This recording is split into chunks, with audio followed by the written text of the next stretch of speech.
Bonjour. Bonjour.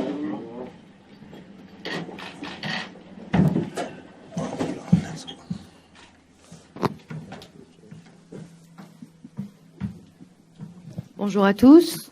Donc on va démarrer la présentation de Cédric Bakambu. Comme d'habitude, vous le savez. Pablo va démarrer, va faire la présentation. On passera ensuite aux questions pour le joueur et ensuite il y aura 3-4 questions pour Pablo et on enchaînera avec le coach pour la conférence de presse de Lille. Ok ? Merci. Est-ce que j'ai pu lever là ? Oui, monsieur. Ça sera mieux pour tout le monde. Bonjour à tous. Bonne année à tout le monde qu'on ne s'est pas vu encore à Bordeaux.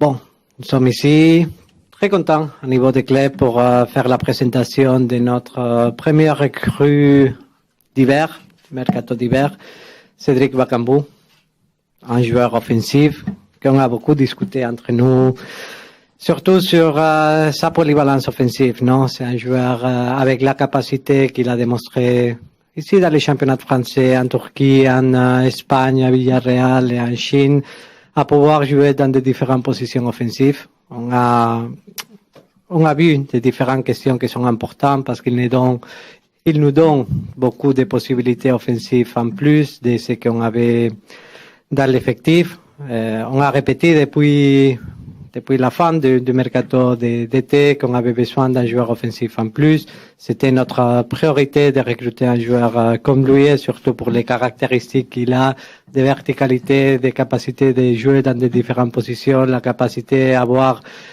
des relations individuelles et des liaisons dans les jeux qu'on n'avait pas dans l'effectif. Et bon, pour ça que c'est un joueur qu'on a recherché beaucoup les profils.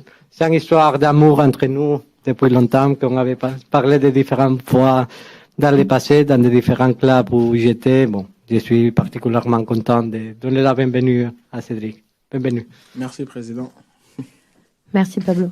Allez, Romain. Cédric, bonjour et bienvenue. Double question simple pour démarrer. Est-ce que tu pourrais nous dire ce qui sont pour toi tes qualités et tes défauts ? Mes qualités, je vais dire que je suis un attaquant rapide, qui aime la profondeur, qui aime la verticalité. Après, voilà, des défauts, on en a tous. Je sais que j'ai quelques points à travailler. Je sais que je suis pas non plus le meilleur attaquant du monde, mais voilà, j'espère apporter toutes mes qualités au profit du collectif. Karim. Cédric, bonjour et bienvenue ici à Marseille. Déjà, peux-tu nous expliquer pourquoi Marseille? Parce que il y a pas mal de clubs qui semblaient être intéressés à toi depuis quelques mois. Et est-ce que tu peux nous aiguiller un petit peu sur ton état de forme actuel après quelques mois sans véritable compétition? En fait, à chaque fois, il y aura deux questions, j'ai bien compris. Bon, on va commencer par la première. Pourquoi Marseille, c'est ça? Pourquoi Marseille? Parce que je sais ce que représente Marseille ici en France. Je sais ce que représente Marseille en Afrique, parce qu'il faut savoir que je suis congolais. Donc voilà, très grosse ferveur autour de ce club. Et surtout parce que le discours du président m'a plu. On se connaissait depuis pas mal d'années déjà. Et après avoir échangé avec le président, après avoir échangé avec le coach, avec mes représentants, que ce soit mon agent, ma famille, mes proches, j'ai pris la décision. La deuxième question, j'ai oublié, désolé. Mon état de forme. Ouais, il faut savoir qu'après, voilà, je suis un joueur de foot professionnel. C'est vrai que mon dernier match remonte au mois de novembre. Mais je m'entretiens, je me suis entretenu, j'ai gardé la forme. Aujourd'hui, j'ai un très beau staff qui s'occupe de moi, compétent. Donc, je vais faire le maximum et je suis confiant sur mon état de forme. Fabrice. Cédric, bonjour. Est-ce qu'il y a des joueurs dans l'effectif avec qui tu as déjà évolué par le passé? Je pense à Alvaro notamment. Je crois que vous êtes déjà pas mal chambré sur les réseaux sociaux. Est-ce que tu l'as appelé avant pour prendre un peu la température, savoir comment les choses se passaient? Et peut-être que tu vas faire que le croiser. Et qu'est-ce que ça t'inspire? Pour être franc avec vous, avant de signer à l'OM, j'ai pas contacté Alvaro. C'est comme j'ai dit sur la question précédente, je sais très bien ce que représente l'Olympique de Marseille. Par contre, à l'époque où il a signé, je l'avais contacté, je lui avais dit que voilà, c'était un club qui était fait pour lui à l'époque. Et je lui avais souhaité bonne chance. Et concernant la deuxième question, j'ai déjà oublié, dites-moi. Vous allez peut-être faire que vous croiser. Ah, ça, je sais pas, faut demander au président, il est présent ici. Ça me concerne pas le reste. Bruno.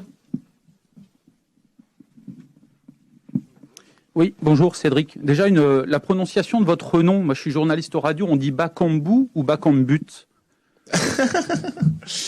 Bakambu, Cédric Bakambu. Et Bakambut, ça vous plairait dans les semaines, les mois à venir? Ça voudrait dire justement que vous performez? Voilà.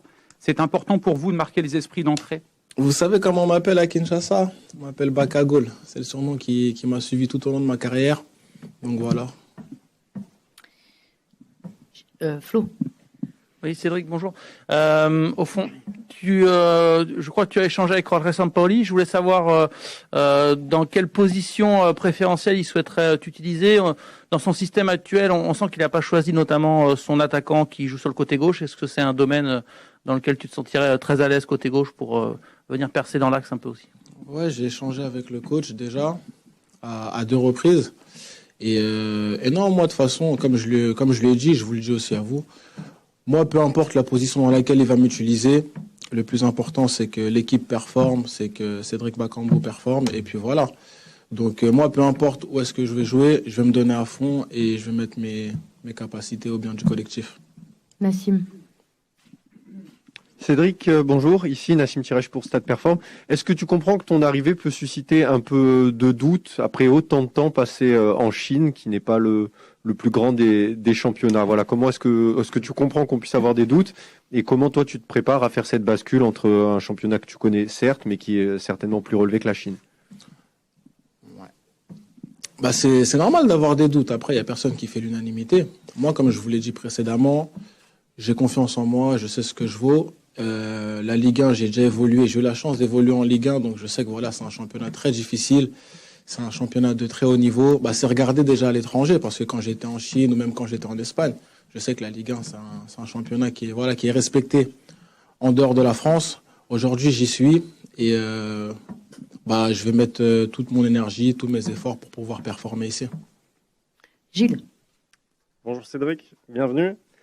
Vous êtes natif de la région parisienne, vous aviez déclaré sur le plateau du Canal Football Club que le PSG est votre club de cœur. Est-ce que vous pensez que cela va vous mettre un peu plus de pression pour vous imposer ici à l'Olympique de Marseille? Tout le monde sait que je suis né à Vitry-sur-Seine. Donc voilà, aujourd'hui je suis joueur de l'Olympique de Marseille, je suis content, je suis fier de porter mes nouvelles couleurs. Et la pression, ça m'a suivi toute ma carrière, hein, pas seulement qu'ici. Et on va dire que j'aime la pression. De toute façon, c'est ça qui nous fait avancer, c'est ça qui nous fait nous surpasser, entre guillemets. Et le jour où j'aurais plus la pression, j'arrêterais de jouer au football. Mais non, moi je suis fier de porter mes nouvelles couleurs. Xavier. Bonjour Cédric. Juste là. Pas de souci. Vous avez signé un contrat de 2 ans et demi, si je ne me trompe pas. Bon, vous avez déjà prouvé au plus haut niveau, c'est factuel, que ce soit à Sochaux, en Espagne, en Turquie également. Vous arrivez à Marseille, finalement, dans quel état d'esprit êtes-vous? Est-ce que pour vous c'est un défi? Est-ce que pour vous c'est un challenge? Est-ce que voilà, pour vous avez encore envie de montrer que vous êtes capable de belles choses? Voilà, comment vous vous situez? Pour être franc, après 4 ans passés en Chine, ce que j'ai dit à mon agent, c'est que j'étais à la recherche d'un challenge purement sportif. Donc il m'a apporté les propositions, on a longuement échangé, pardon.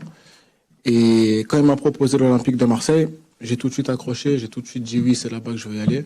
Il m'a dit oui, mais attends, peut-être que... J'ai dit non, moi je vais aller là-bas. Donc après, on était en contact avec le président qui est ici présent.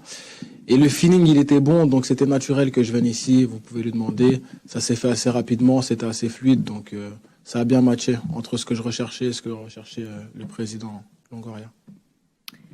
Raphaël. On va reprendre la thématique des doubles questions, si tu veux bien, du début. Tu te sens à quel niveau par rapport à il y a 4 ans, quand tu as coûté plus de 70 millions d'euros quand même? Première question, en Chine. Et pourquoi avoir choisi le numéro 13? Ok. À quel niveau je me sens?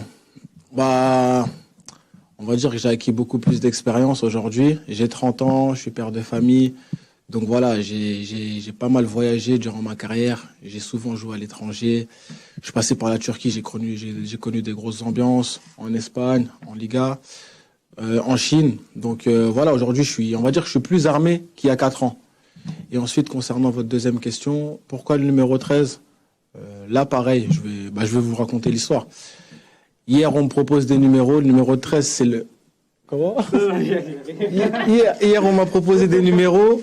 On m'a dit, il faut choisir un numéro. Donc, le 13, c'est le premier numéro qui est sorti de la liste. Hier, il faut savoir qu'on était jeudi 13.